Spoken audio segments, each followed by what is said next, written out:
So I'm just gonna mention right now that this is a week later, a week or so later, and I needed to find a good opportunity to get this clock to work on it outside. And the reason I work outside for these particular clocks is because it's radium. Oh man, my paper towel is going flying. We lost paper towel. Anyway, so let's just continue on here, and I have to look at the scoreboard again. If you're wondering why I've seemingly forgotten everything, that's why, because it's been a whole week since I've done this. Okay, there's no screws on the back of the silver bell, only on the side. I guess more screws almost. I didn't really do this at the time, but I'm thinking maybe more screws should have meant more quality. I don't know if that's a good idea or a bad idea. I don't know what these weird little things are. These little divots, they seem to, these little, I don't know what those are. Those look like where screw holes would be. This is also the first time I'm taking this particular clock apart. So let's be careful not to get ourselves or give ourselves cancer of some kind. Oh dear, what's happened in here? So without even taking the, okay, this is interesting. Without even taking the movement out of the case here, because the dial's in there, I'll just hold it in as I flip it over. This is still in here. That's interesting. So this is, I believe it's almost the same movement as the silver bell, but it's either stainless steel. What does this say? It says West Clock here or something here. West Clock Limited, Peterborough, Canada. I mean, I never doubted that this was a West Clock product. It says Silver Bell. I mean, that's one of their products, and for whatever reason, it doesn't say West Clock on the case. I wonder what the box would look like. I'd say this is probably out of the 50s sometime. Looking at that. So, okay, so the quality one, this is obviously, even though I believe this is either nickel plated or stainless steel. This is probably stainless steel. Let me pull this out. Is that a good idea? Are we getting lung cancer? Is the radon gas gonna kill me? Well, I don't know. I don't think I'm gonna pull, no. It's a big fiasco to pull this off. But you can see there are screws there. Yeah, this dial card's in there for a very, well, they have those tabs, right? They put the tabs in. You just saw this on the silver bell. Of course, I haven't done this in a week, so how would I know? Well, not that I forget everything. So anyway, this thing is screwed together just like the Sphinx. It's basically the same clock. I can see there's a bell, same bell and everything. There's probably no date code on this either. I would think there wouldn't be. This is snapped. But the thing is, here's the thing, all right?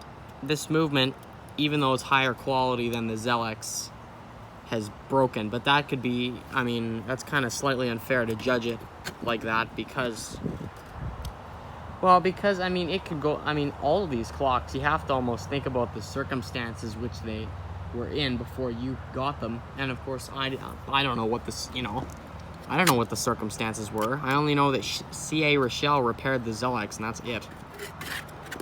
And that it wound up in an antique store. And this one was in some guy. Actually, I do know what happened to this one. The owner gave this to me, but I don't know if he dropped it. Wonder if he did. I might have to ask him if I see him next time. But I don't know. It's a good clock though. Nothing's really particularly wrong with this. And I don't want to fuss with that radium dial very much either. I have to make a video on radium stuff because I haven't really specified very much about it. So anyway, there's a knob here instead of the Sphinx. There's a knob to put on the actual movement itself to pull the alarm and stop it and start it. How do these work? Let me just see how these work. Okay, so if I put it in, what's stopping it? Is there I think there's like something there to stop it. I think this thing here stops it. You can't even see what I'm doing, viewers. I'm sorry. There we go. That's a little better. I think this thing here stops it. I could be wrong. Because I put it in. Yeah, it seems to have stopped it. So That's interesting, nonetheless. And of course, there's a little spring in there to, you know, make it go in and out. Looking at, well, I've got the camera zoomed in, I can show the movement off a little bit better. I mean, it doesn't look too bad other than that spring being busted. Yeah, you don't know what, I mean, I guess for this one, I kind of know what happened. Not very much, though. So, quality test bend versus, quality bend versus bend wise, it's obviously better than the Zelex, or it's better, yeah, it's better than the Zelex. And I don't think we're gonna, I don't know if I was judging the cases before, I don't think I was, of the clocks, or was I judging the cases? Now I don't know anymore. Pretty sure I wasn't. We're just gonna judge the move. Oh yeah, that's why I'm not judging the cases, because they're all almost the same. Almost, remember that, almost the same. They're almost the same. So, anyways, I think we'll take this back inside now, and then tally up the final points for this. Yeah, I think that's what we'll do now. I should also mention that the balance is brass. This gear here is brass. The rest of it's stainless steel, it looks like, and there's a bit of brass in here on the spring barrels. So there's not much brass here. It's mostly stainless steel. It's like a war alarm movement, basically. That seems to be what these are like. They're like war alarm movements. Okay, viewers, welcome to the Ben versus Ben final tally of the scores and whatnot. And let's see who's where. Okay, so this is the final tally up of the scores. So the Sphinx has a 4. I know, I've changed the score multiple times. It has 4. And what I mean by changing the score, I just needed to decide what's what. So, anyway, I'm just... Honestly, viewers, I'm just more interested in getting this done. I'm just kidding. Okay, so anyway, the Sphinx has a 4. The Zelex, even though it's somewhat crappy movement, I mean, crappy as in, you know, you can take that movement apart. It has nuts, as you saw. We went on a whole nother gong show just trying to, you know. You've watched about 20 minutes. You've already watched this. You know what's what.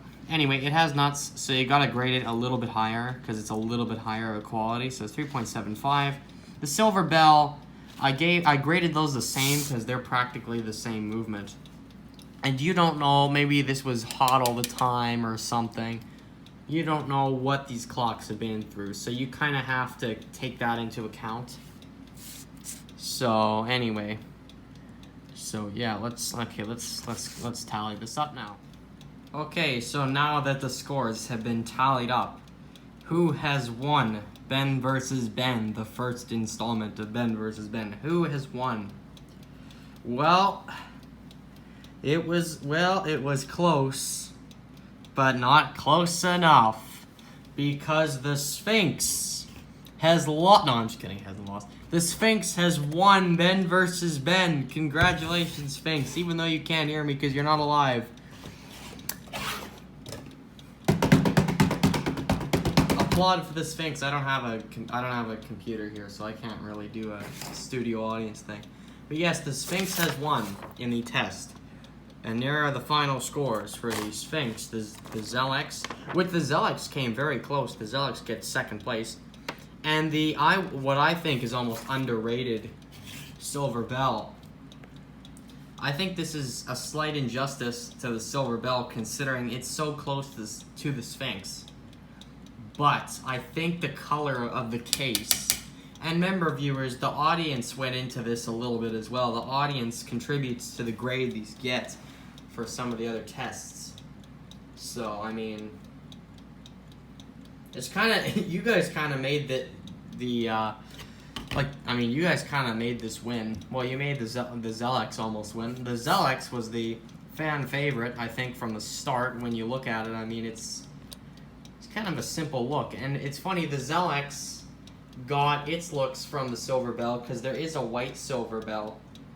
It's just like this one over here, but it's white. It looks like the Zelex. Maybe I should have got one of those.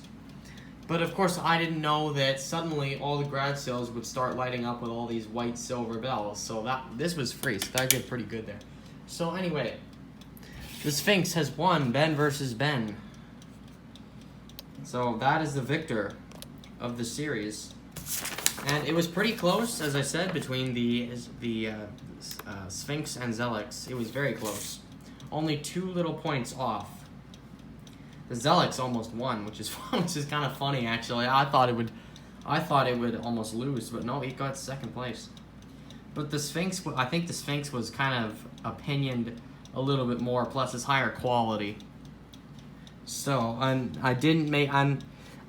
not being biased here, viewers. If the Zelex would have won, I would judge it according to what, you know, how good the movement is and everything. Because it does not have, even though it appears the best, which has got it this far in the series, which basically pulled it ahead right away. I think the Zelex was actually beating the Sphinx for a little bit at the start.